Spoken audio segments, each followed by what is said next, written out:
On today's show, about 18 days ago, we were all crashing out about the Mavs. They were 5-7, 12th in the West, and they couldn't win a close game. Now, they're third in the West. They've won 10 out of their last 11, and I'm going to tell you exactly how the Mavs did it on today's Locked On Mavs. I'm Luka Doncic, and this is Locked On Mavericks podcast.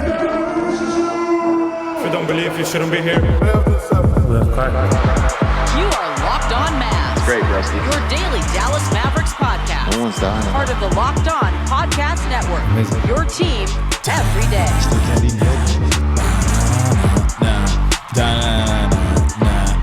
And welcome. You are locked on to the Dallas Mavericks. My name is Nick Angstadt, media member and NBA channel manager at the Locked On Podcast Network. Your team every day. Thanks for being an everydayer, making Locked On Mavs your first listen today. Subscribe to our for free Locked On Mavs newsletter, your one stop for the best news and analysis on the Dallas Mavericks, as well as the NBA, straight to your inbox every day. Check the QR code, the link in the description to get your newsletter straight in your inbox. You can start the season with a big return on FanDuel. New customers can place a $5 bet, and you get $150 in bonus bets if you win that first $5 bet. Visit FanDuel.com to get started. Today's episode, the Mavs have won 10 out of their last 11. They're good again, guys. Guys, we did it. They're good again. We can be happy. The sky is bluer. Oh my! Our animals love us more. all that. Everything that's good about the world. The coffee tastes better. All that. Let's talk about it. We'll talk about how the Mavs got better. I think Kid figured out the rotation. The Mavs have had some easier opponents, so we'll talk about that. We'll talk about some of the easier opponents. The Mavs have had some clutch plays. We'll get into that, but I think the first thing we've got to get into with this Dallas Mavericks team and why they've been better over the last 11 games. The Mavericks have, intentionally and kind of unintentionally as well, they have empowered their role players. The Mavericks have taken these last couple of games, these last couple of weeks here, and have empowered their role players in a way that I don't think that we have seen, or that we didn't see before this even. And I'm specifically talking about PJ Washington, Naji Marshall, and kind of just those two. And then we'll talk about Quentin Grimes a little bit later.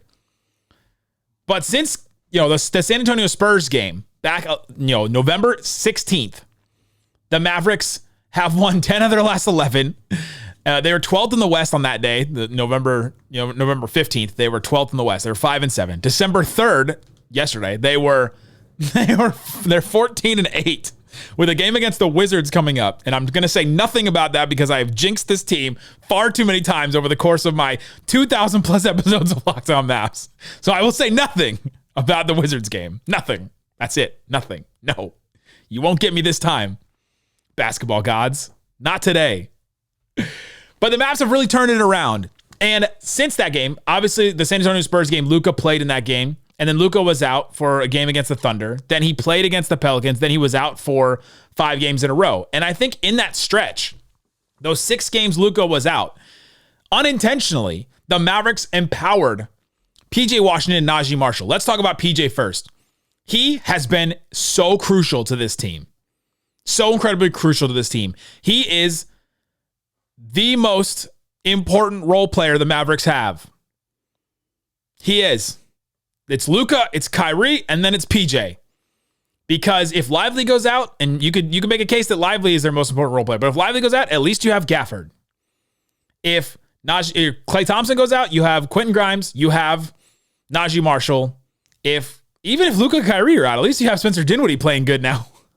There's nobody to step into that PJ Washington role, to be a bigger wing, to step in, to shoot the way he's been shooting, to score in the ways that he can score, and to defend on the perimeter and in the post and help defense and all kinds of things that PJ Washington does.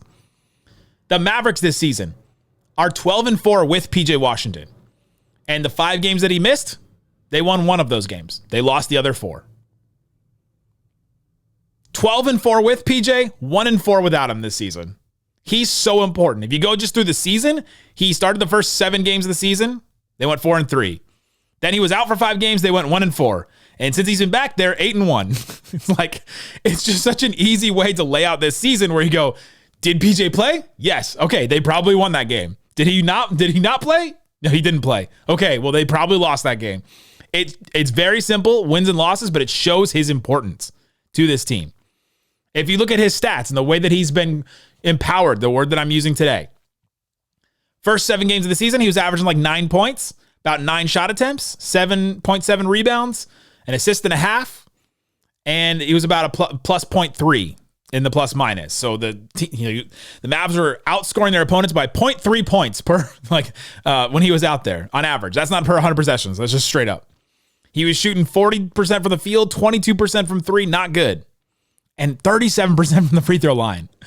Then he goes out for 5 games, and when he comes back, now since then he's averaging 17 points a game on 12 attempts. So he's averaging 7 more points a game, 3 more field goal attempts per game, 10 rebounds. So he's averaging 2.3 more rebounds per game, pulling those down. They need those. Those have been crucial. 1.7 more assists per game because he's at 3.1 assists now.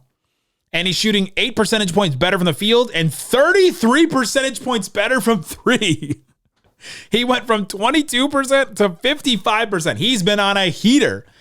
And so maybe it was just a little confidence with PJ Washington. But I think the empowering helps the other areas as well. We've tracked this. The Mavs try to start almost every game with a PJ Washington post-up. They started it the other day. PJ Washington against the Grizzlies, he posted up Jaren Jackson Jr. And as soon as it happened, I looked over at Tim Cato, who sitting next to him, and I said, probably shouldn't be posting up a defensive player of the year. But they go to it every time to empower PJ, to get him the ball, to get him a touch, to get him a situation where he's usually getting defended by the 4th best perimeter defender on the team. Because it's Luka, Kyrie, Klay for the most part. And those guys are going to get the 3 best defenders. And then the 4th one is going to PJ Washington. It just so happens that they switched it the other night and it was Jaren Jackson Jr. on PJ and Brandon Clark on Lively. But anyway, PJ has been empowered by this team to step up and to be the player he's been. And we've seen it. We'll talk about some of the clutch plays the Mavericks have had. PJ's all over that. He's been empowered. He's helped this Mavericks team a lot. Was it because Luka was out? Honestly, unintentionally. Because Luka was out, PJ had to step up. And I'm not going to sit here and make the case, Luka's got to get people more involved. Luka's got to do this, and he's got to be the one to empower these people. Sometimes a guy just gets more opportunity because somebody else is out, and then he gets more confidence. You know? Do you want PJ taking 4 more shots a game with Luka and take them away from Luka? You know what I mean? Sometimes there's not a 1-to-1 there. But since Luka has been out, PJ had to do more, and PJ has stepped up. Naji Marshall, another example. His scoring emergence has been insane. Insane to watch him. First 12 games of the season, Mavericks were all right. Not great. He was averaging like 8.5 points on 7 shots a game, shooting 50% from the field, 16% from 3 in 24 minutes. Last 7 games that he's played, he missed the last couple. He's going to miss the Wizards game. He's got this sickness. He said it was a cold, but I don't know. It's lasted like 4 or 5 days. He's averaged 18 points a game, so almost 10 more points a game. 18 points a game in the last 7 games. He's averaging 12 shots a game, so 5 more than at the beginning of the season, and only in 2 more minutes. He's been empowered. He's been empowered to take the ball, drive, do what you do, be the knife through the defense, make things happen, and score. And he's done those things. PJ's been empowered. Naji's been empowered to score. And Naji stepped up. I've said this several times this season, but I'm going to keep saying it. At the beginning of the season, I thought Naji would be able to add a little bit, a couple drives here and there. I thought he would be able to, score a couple times here and there, but I thought his passing and his playmaking would be the thing that we would really be shocked about because that's what he did really well with the Pelicans. Naji's been so good scoring the ball that I moved him from the 3-and-D type, can do a little extra wing to now he's an offensive creator for the Mavs. He's a guy that you can ask to score. Hey, can you get us 15 points tonight? Hey, Luka's out. Can you score 20? And he's done that. It's been awesome to watch Naji Marshall. The way that he can score, the way that he can attack mismatches, the way that he can attack in transition. Even when Luka and Kyrie are playing, they give Naji the ball in transition and say, go run. We would actually rather you have the ball than a Luka or a Kyrie because that means the defense has their attention spread all over the court. Luka on one side, Kyrie on the other side, Naji knifing down the middle and doing his zebra zigzag thing back and forth. And it's worked really well for the Mavs. Naji shooting 57% from the field, 42% from three in the last 7 games that he's played. He's been empowered, and he's stepping up. Both those two guys. I think if you're going to look at anything from these last 11 games, why the Mavericks have been better, I think you start with those two. PJ and Naji have been empowered. They're playing a lot better. They're obviously shooting a lot better. Maybe they're just on a heater, and maybe we can talk about that. But I think there's reasons why they are. And I laid those all out. Coming up, let's talk about Lively, and let's have maybe a little hard conversation about Klay Thompson the first 22 games of the season. We'll get into that and more coming up. If you don't believe, you shouldn't be here. Today's episode of Locked On Mavs brought to you by Chime. Chime is there when you need a banking somewhere to bank that's not going to try and take advantage of you. Chime helps with fee-free overdraft. Up to $200 your deposit is applied to your next balance. You get spotted on debit card purchases and cash withdrawals, no monthly fees or maintenance fees, and over 50,000 fee-free ATMs. All those things help you to keep control of your own money. That's the whole point of banking, right? Is to keep control of your money, to keep it safe, to put it in an account, and to take advantage of some of the hopefully some of the interest and other things, but to not get it just siphoned off every time you make a mistake or you withdraw too much, you get overdraft, all that kind of stuff. Set up direct deposit with Chime, an account, and enjoy the holidays while keeping your financial goals on track with Chime. Open your account in 2 minutes at chime.com/NBA. Chime.com/NBA. Chime feels like progress. Banking services and debit card provided by Bancorp, NA or Stride Bank, NA member FDIC. Spot me eligibility requirement and overdraft limits apply. Direct deposit timing depends on submission of payment file. Boosts are available to eligible Chime members enrolled in Spot Me and are subject to monthly limits. Fees apply at out-of-network ATMs and for OTC withdrawals. Uh-oh, guess what day it is? Guess what day it is, huh? Anybody? It's game day, Dirk. Thanks for hanging out with us on Locked On Mavs, being part of the show, part of the Raccoon Squad. That's what we call listeners of Locked On Mavs, the Raccoon Squad. Listening every day. We've got a daily newsletter for you, so check the QR code or the link in the description to get your newsletter sent straight to you. It's free. It helps us to spread the show more, and we're the #1 newsletter in all of Locked On. We're beating Locked On Jazz and my boss, David Locke.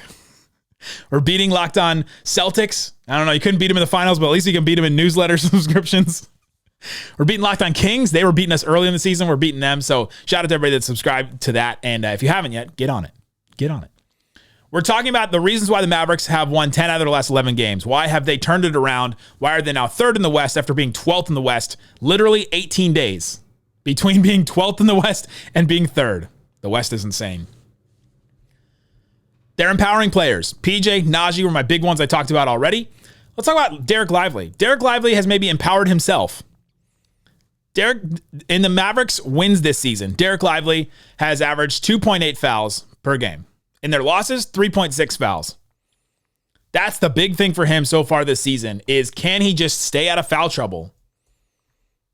Can Dereck Lively stay out of foul trouble? That's the big thing for him. And if he can do that, and if he can stay out of foul trouble, he can play more, and he's been great when he has played. He's had games of double-digit points. He's had double-digit rebounds. He's had games of 3, 4, 5, 6 assists. He's had games of 3 blocks, 3 steals. He's had all this different impact on the game. He's just got to be there to play it, right? And the Mavs went 1-3 in the games he didn't play too. And so PJ and him missed a couple of games, and that you can tell why the Mavericks struggle in those kind of games. So can Dereck Lively empower himself to stay out of foul trouble? He has so far in their wins. 2.8 fouls, in their losses, 3.6 fouls. I think that is notable, and I think that is, that number is true. Klay Thompson. I said I wanted to have kind of a tough conversation about Klay Thompson. It's tough in that it's nuanced. Klay has not been incredible for the Mavericks so far this season, and there are some numbers that you look at, and just some raw numbers where if I told you the numbers straight up, you would think I was trashing Klay Thompson in an unavoidable way. But to me, I think the whole point of the numbers I'm about to tell you is that the other players have been empowered by Klay being selfless and giving up a little bit more. Here we go. They're going to get taken out of context anyway. But here we go. They're spreading the love right now. In games where Klay Thompson takes 12 or more shots, the Mavericks are 3-8. In games where Klay Thompson takes 11 or less shots, the Mavs are 7-0. In games where Klay Thompson plays over 30 minutes, the Mavs are 0-7. In games where Klay Thompson averages less than 30 minutes, the Mavs are 10-1. To me, that's enough numbers to say, okay, that's not correlation. That's not correlation. That's causation. You know, that's not just coincidence. There's something there. The Mavs are also 4-0 in the games Klay Thompson missed. The first number, Mavs are 3-8 when Klay Thompson takes 12 or more field goal attempts. I think the Mavs have really tried to introduce Klay into this offense, to make him feel comfortable, to get him shots, and I think they force-fed him some shots at the beginning of this season. Even some of those games that they lost. He took 17 shots in the Warriors game. They lost by 3. It's not like they're getting destroyed in these games where Klay Thompson plays a lot and shoots a lot. But I think spreading the love out, Klay not taking 12 or more shots, him taking 11 shots, you get games like the Thunder game. He takes 11 shots. Other guys get more shots. They win that game. The Denver game, he gets 8 shots. He missed all of them, but he gets 8 shots. Other guys have been hotter. And so Naji Marshall gets more shots. PJ gets more shots. Minnesota game, he only took 7 shots. That was the beginning of the season. He only took 7. It was in the flow of the offense, and the Mavs won that game against Minnesota. The Memphis game, he only played 20 minutes coming back from that injury. He took 5 shots. The Mavs ended up winning that game. I don't think it's because Klay is taking less shots, but I think it's because they've empowered the other guys, and other guys have just been better so far than him this season. And you can't just force feed a guy to try and get him going if he's not going to convert. It's about, what have you done for me lately? Not what did you do for 10 years, 13 years with the Warriors. That's the tough conversation. Is putting Klay then as, an absolute number 3 guy, has to start, has to play the most with these guys. Luka and Kyrie, has to be out there with them all the time. If both those guys are out there, then Klay has to be with them. Is that what's best for the Mavericks? So far this season, it's been hit or miss. I've talked about how the Mavericks offense has been better with Klay. I haven't checked this number in a minute, but the Mavericks offense was 120 points per 100 possessions when Klay was on the court. And he does affect the offense. He does give them more spacing. He does help them in those areas. He does take pressure off of Luka and Kyrie. But the numbers are still there, and I can't avoid them. The Mavs are 0-7 when Klay plays over 30 minutes, and they're 10-1 when he plays less than 30 minutes. There's something there to me. That's a tough conversation about Klay. But because Klay has been doing less, taking less shots, playing less minutes, they're spreading the love out. PJ and Naji and Quentin Grimes, who we're going to talk about, have been better. Ooh, it's tough. It's tough. You bring in a guy, you're all excited about him. You think he's going to be great on the team, and then he's going through a rough patch. It's tough. All right. Couple other things. Let's go through some clutch plays. The Mavs have had some incredible clutch plays, and so I wanted to revisit some of these because one of the reasons why they're 10-1 in their last 11 games is because of these clutch plays. Go back to the Thunder game. Kyrie misses a shot. 2 minutes, 45 seconds left in the fourth quarter. The Mavericks are only up by 5 at this point. Kyrie misses a shot. Dereck Lively comes up and Tyson tip outs a rebound. Back to PJ Washington. PJ Washington grabs the ball. He's been empowered. He runs into the paint and he hits a floater at the buzzer right at the shot clock. The Mavs go up by 7. The Mavs end up winning that game after some terrible decision-making late in the game in that one. Next play after that, SGA misses a jumper on a Lively switch. He played really well. He didn't foul him. That was huge. SGA just missed the jumper, but still Lively was there. Other end, Kyrie hits a 3. Mavs are up by 10. And then next play, PJ Washington gets a stop on SGA where he really defends him really well. That sequence right there was clutch plays by Lively, PJ, Kyrie, and all those guys helped the Mavs get that win against OKC. They go up by 10 at that point. They make some terrible decisions, terrible turnovers at the end of that game, and end up winning it. The Denver game, 2 minutes left. The Mavs are up by, we're down by 3. PJ Washington and 1 in transition. Who's streaking down the floor. Kyrie hit him on the outlet, and he ends up hitting the free throw. The Mavs are tied at this point. Then the Mavs get a really good double on Jokic the next play. Lively comes over and has that incredible help block on Jokic. Massive defensive play by Lively. The next play, Lively gets a huge block on Westbrook. Grimes gets tripped up while he's grabbing the loose ball. He hits both free throws. The Mavs go up by 2. Keep going the next play. PJ Washington drives and finishes against Jamal Murray, taking advantage of a mismatch because he's been empowered to do that. The Mavs are up by 4, and then Naji gets a handoff from Quentin Grimes. He's been empowered to go score and has a green light to go to the bucket. He scores. The Mavs end up winning that game. They go up by 4 again, and the Mavs end up winning that game. Huge plays. PJ, Lively, Grimes, Naji, naming up all the role players. They've all been empowered to do all these things. Atlanta, Kyrie had 14 points to Atlanta's 14 points in the fourth quarter through the first 7 minutes. That was clutch. It didn't end up being a clutch game, but it ended up being clutch that Kyrie came out, got it done in the fourth quarter, was huge, was massive in that game. Against Utah, the Mavs got a win there. The Mavs defense allowed 10 points in the last 7 minutes before they ended up going into garbage time. Stifling. Great defense. This team playing really well. Role players have been awesome. The Portland game, Luka comes back.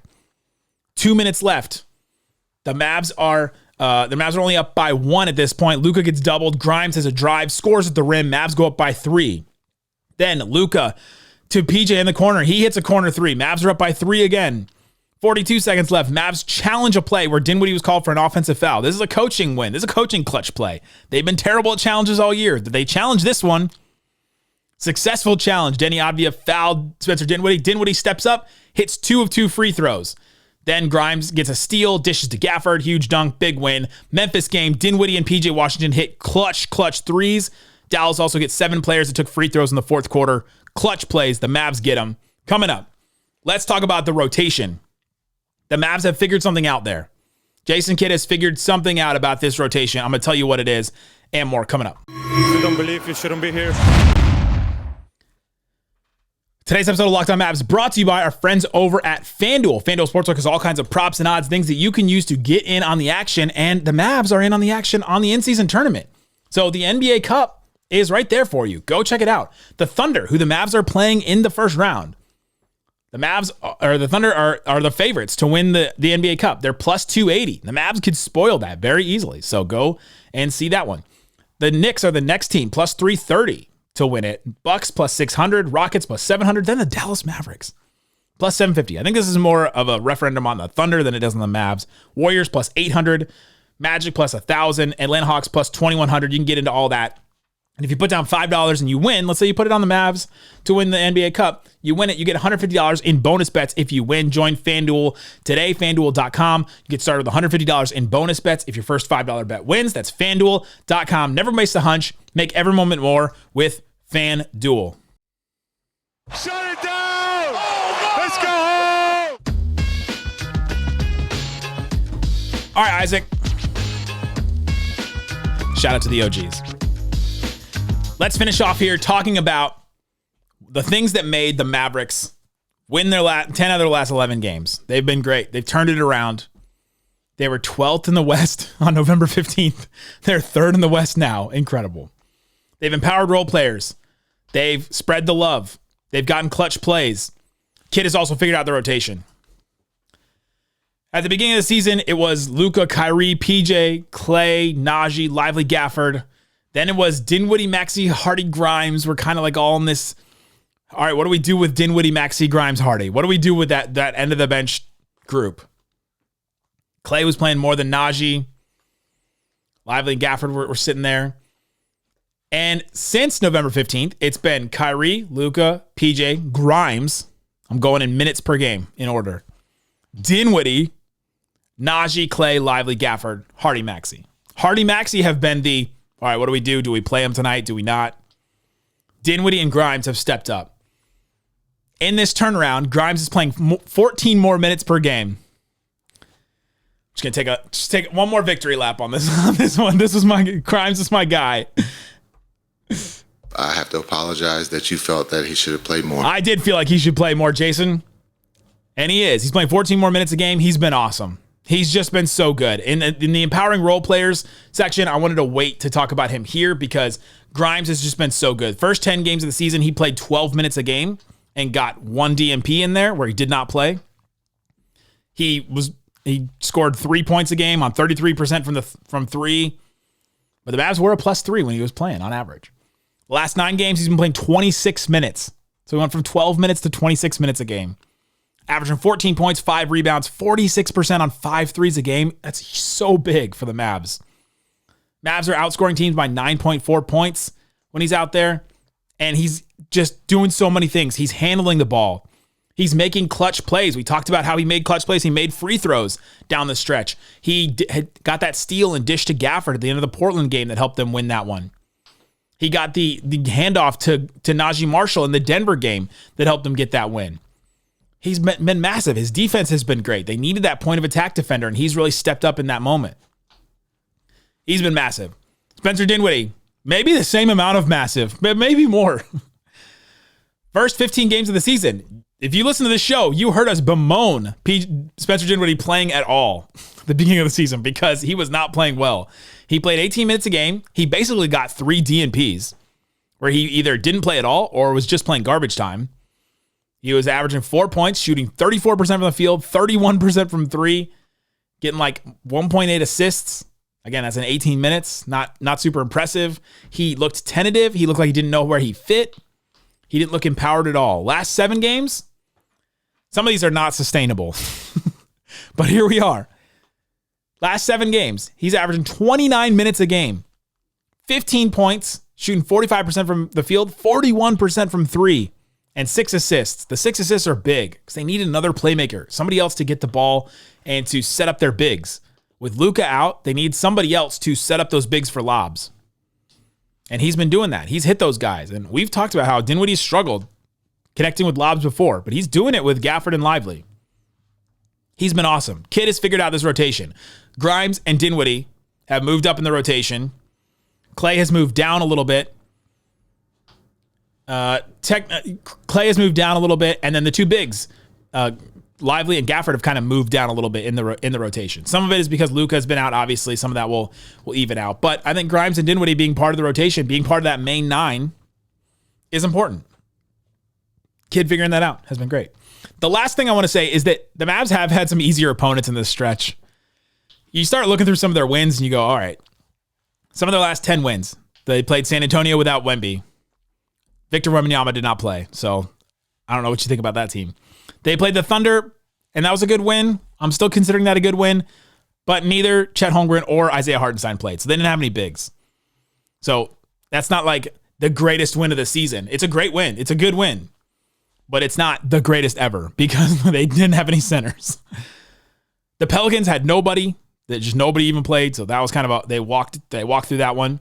The Nuggets didn't have Aaron Gordon. They also got Jamal Murray in the state that Jamal Murray is in right now, where he's just a no-show. Like, Swipa from Locked On Nuggets, who I do Locked On NBA with sometimes, Swipa was talking about him in the same level as Devin Booker, and I remember having a conversation with him where he was like, Jamal Murray is better than Kyrie Irving, and just full stop, and just that I was being ignorant if I didn't think that Jamal Murray was better than Kyrie. And now he's bemoaning the front office of the Nuggets for not helping Jokic get more talent around him.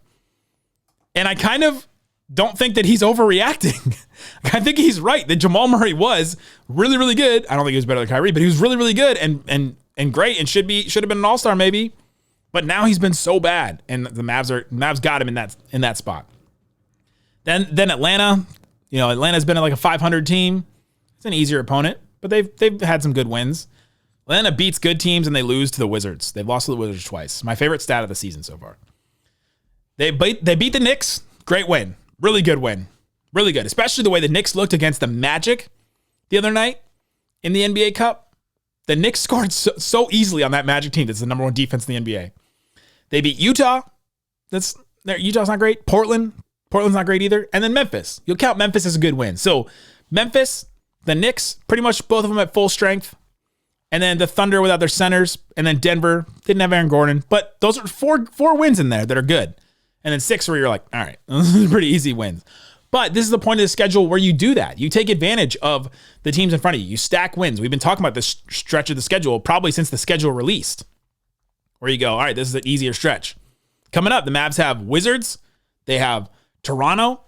They have the Thunder. The new NBA Cup game will come on Tuesday, December 10th. That's the first game of the NBA Cup. They'll have a couple more games probably after that, or at least one more game after that.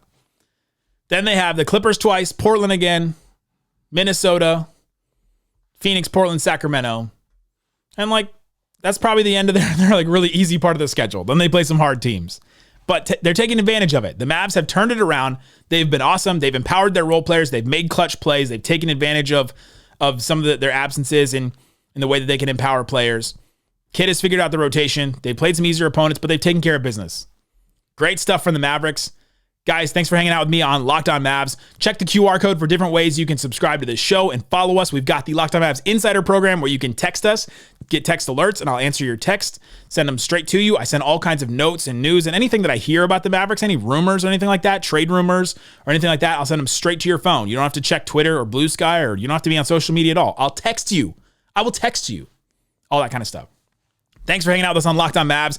Go check out the show tomorrow. We'll have a post game with Slightly Biased and myself. We'll be at Rollertown, actually, with our boys Ben and Skin. And so we'll do that show from there. Guys, thanks so much for listening to Locked On Mavs. Peace out.